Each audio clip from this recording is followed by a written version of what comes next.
Howdy, Ken Nelson here. Welcome to my kitchen. I've been craving chocolate lately, and I decided that maybe I'd make some truffles. They're certainly simple and easy and oh so creamy delicious. I made a video on covering cherries with fondant and chocolate. Someone asked me if one could use chocolate chips or chocolate that's available at the grocery store. I generally use Coverture chocolate, which is available from one of the specialty companies, but today I'm going to use chocolate chips that are readily available at your favorite grocery store, and we're going to make truffles. Please join me while we do this. So to begin with, I'm going to use 3/4 of a cup of heavy whipping cream. We're going to measure this. There we go. Pour this into a saucepan. This is going to be heated up and brought to a boil, not once, not twice, but 3 times. There's a reason for this, and that reason happens to be that butter fat in whipping cream is fairly heavy, but there are still some liquids that are in there, and by bringing it to a boil 3 times, we're going to condense the butter fat and remove a little bit of the liquid.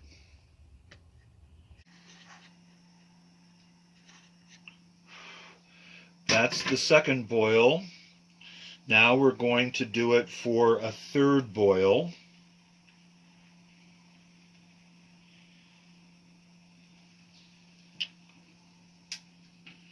And now we're going to set it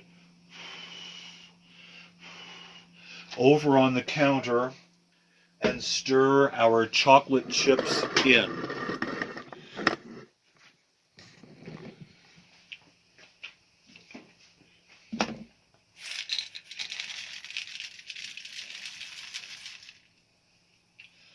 There we go. And now for the important part. Let this set for just a moment for the chocolate chips to warm up. And once they warm, we're going to start stirring this because they're melting. And we want a nice creamy consistency here.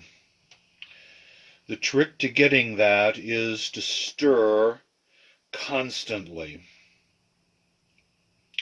The chocolate will take a little while to fully melt, but our pan is still a little warm. The cream is a little warm, quite a bit warm if it came to a boil. And you can see the color of the chocolate changing as it gets stirred.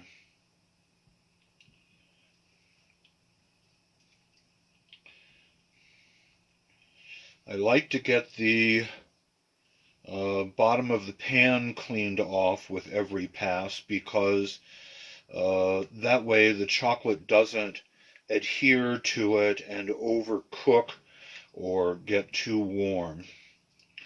Our chocolate is pretty much melted now, and the trick is to make sure that it's thoroughly melted and really creamy. So I'm going to continue stirring this until we get a nice uniform consistency. If you don't stir it, you'll get little hard spots in your truffles that are okay. They certainly taste fine. They're chocolate, but it's nice to have a really velvety, creamy, uniform quality to your truffle when you bite into it. With this proportion of cream to chocolate, these should be very, very smooth and silky. The texture of the chocolate is improving. Um, it's getting smoother and smoother. Less little tiny lumps in here.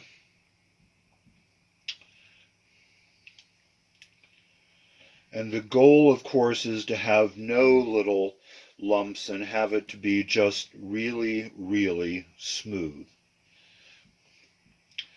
So, just keep stirring.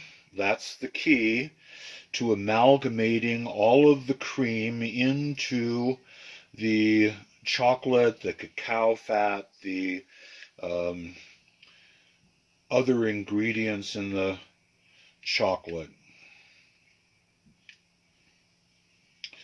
So once this is stirred in nicely, I'm going to pour this into a bowl, cover it with plastic wrap, and put it into the refrigerator. You could do this the night before and let it set out on a counter, but chocolate has a temperature that it solidifies at, and we want this to be not rock hard solid, but we want it to be firm enough so that when we use a spoon to kind of scrape this off to the surface, we can form it into a little ball that we're then going to roll in 100% cacao chocolate powder. We might do some in some crushed pistachios just for a different color. Peca Pecans or almonds or any of those things could be used to coat this with. Um, you could even use crushed peppermint candy canes, which would be a very festive red and white if you're doing this for the holiday, and it would add a little mint. At this point in time, if you wanted to alter the flavor a little bit, you could add a teaspoon of dark rum or bourbon or orange liqueur or most anything that you'd like to add to this. But the trick is you need to keep it small quantities so that it doesn't thin the chocolate out so much that it doesn't set. Um, this is tricky to kind of get enough light to see, but this is a very smooth, creamy chocolate mass right now. And I'm going to deem this ready to go into my bowl to set and cool. I want to say this is a compound chocolate. That's what chocolate chips are made out of. And I want to say it needs to cool to about 85 degrees or less so that it is no longer liquid and turns back into a solid. But don't hold me to that number because I'm sure, depending on the manufacturer, they all have a little bit of variability in terms of degrees. We're not going to measure the temperature of this because measuring the temperature just is not going to be important in any capacity. We're just going to wrap this and let it set and cool, and by pressing your finger you'll be able to know whether it's firm enough to scoop out and start forming truffles. Mm. Well, that helps my chocolate craving. So I'm going to prepare our nuts by crushing them a little bit so we can roll our truffles in them.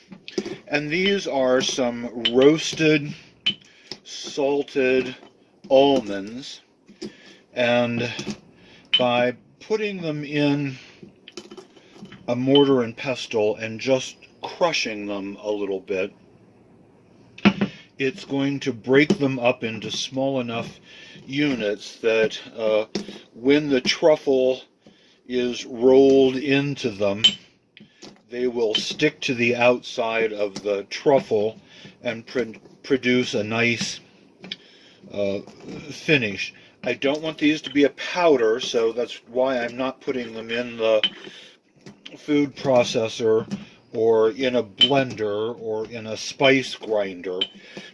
I'd like pieces that are kind of recognizable but smaller so that they're easy to bite into and to chew. So that's about it for the almonds. And I'm going to put them in these little bowls so that I can put my truffle right in the top and roll it around.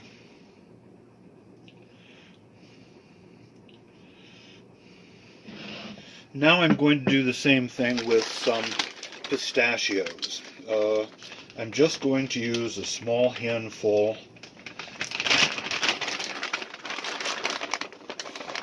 And I'm guessing that this is maybe 2 tablespoons of nuts. And these, I hope, will produce a pretty green color on the outside of the truffle. Plus, it'll be an interesting taste experience with the chocolate. And again, I'm just pressing down on these with the pestle to kind of crack them. They're not getting ground up. I'm not looking for flour or anything that tiny, but a whole nut is just a little too big to bite into on the outside of something that's going to be so creamy and so silky as a chocolate truffle.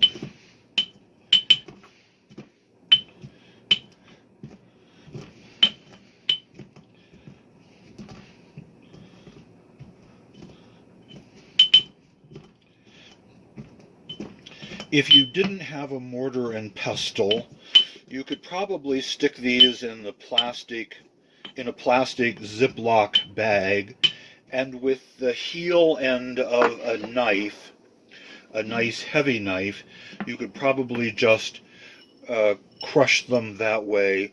Or if you have an old-fashioned wooden potato masher or the bottom of a flat bottom wine bottle, you could probably use anything that would flatten them and cause the nut to break into small pieces. Okay, there we go. Those are 2 of the toppings. The chocolate powder is already ground and it just needs to be placed into a bowl. So we'll do that when the chocolate solidifies. I have just taken the chocolate out of the refrigerator. It's been approximately 3 hours since it went in there, and I'm going to stick my finger in here. It leaves a nice soft indentation telling me that this is solid enough that we can form this into balls and start rolling it in our preferred topping. So here we go. I'm just going to use a spoon and kind of scoop along the surface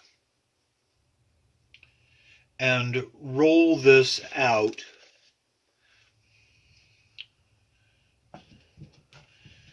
And what we're going to do, I think, is to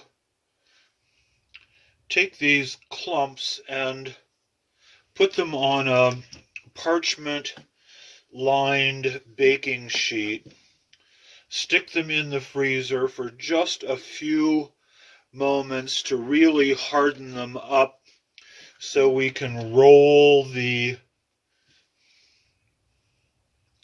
chocolate into a little ball.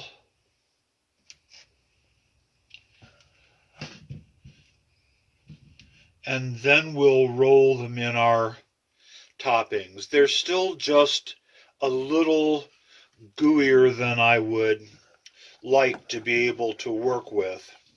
But this is working out very nicely for scraping it up into a spoon and shaping it.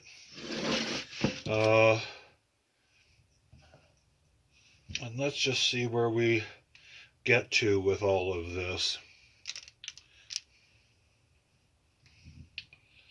The very center was the softest of all because it was farthest away from the metal, and the metal certainly has a nice chilling effect.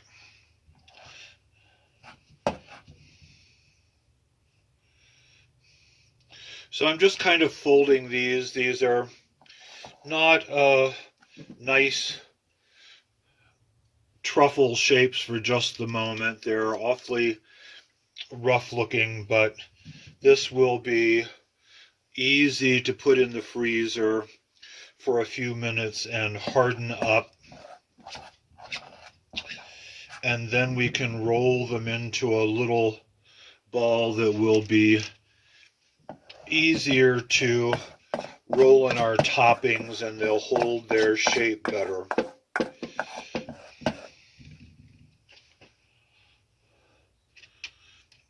Okay, so 2, 4, 6, 8, 10, 12, 14 pieces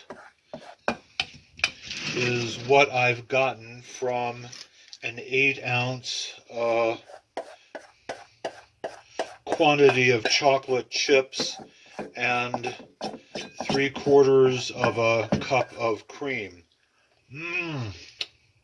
Mmm. Mmm. Creamy.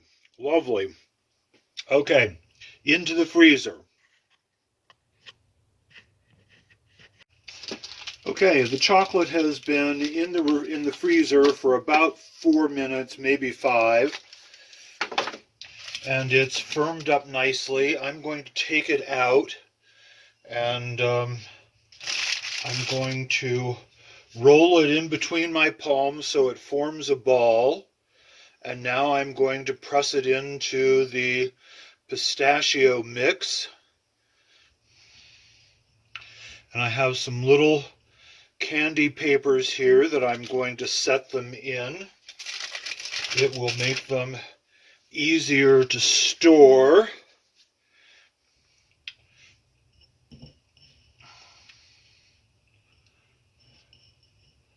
And they'll look almost professionally done, so that when they're served, people will go, "Ooh, how pretty." And in fact, they are.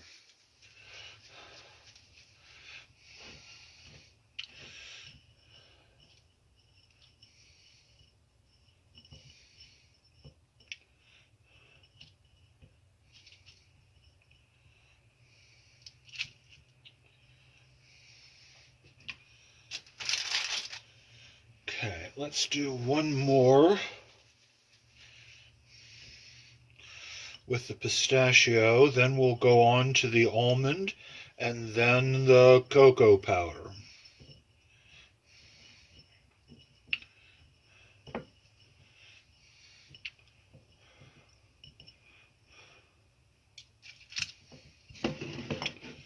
Okay, there are those 4. Now,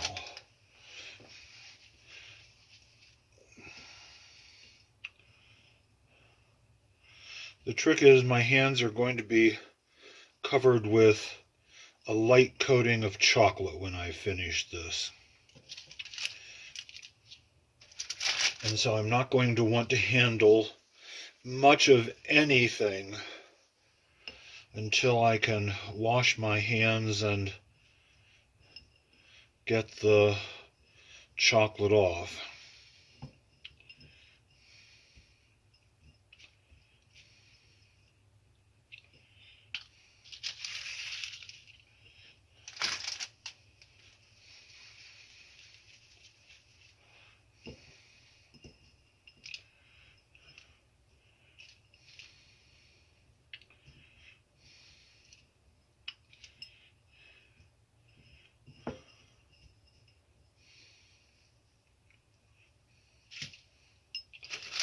Let's do one more in the almond.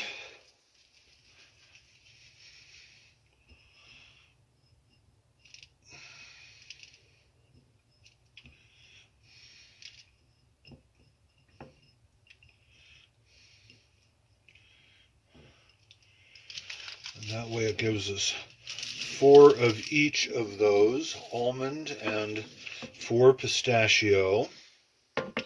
Now the balance are going to go into the cocoa powder.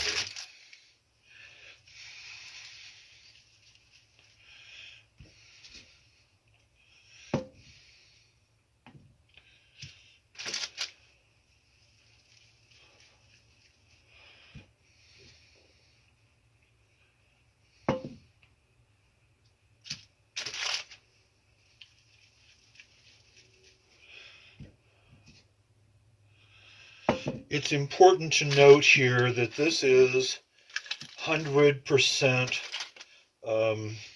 cocoa powder. It's not a Dutch process or something that you would use for hot chocolate, although you could make hot chocolate with this. But 100% cocoa powder is just cocoa beans that have been fermented and ground up and then pressed to get the liquor and the cocoa butter out of them, and then it's processed and used as a flavoring and as an ingredient in various chocolate preparations. Let me wash my hands and I'll be right back.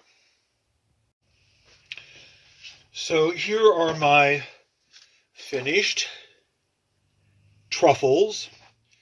I'm going to put them in an airtight container that has wax paper on the bottom, and I'll use a layer of wax paper on the top just to absorb any humidity that may be in there. And here are the 4 with almonds.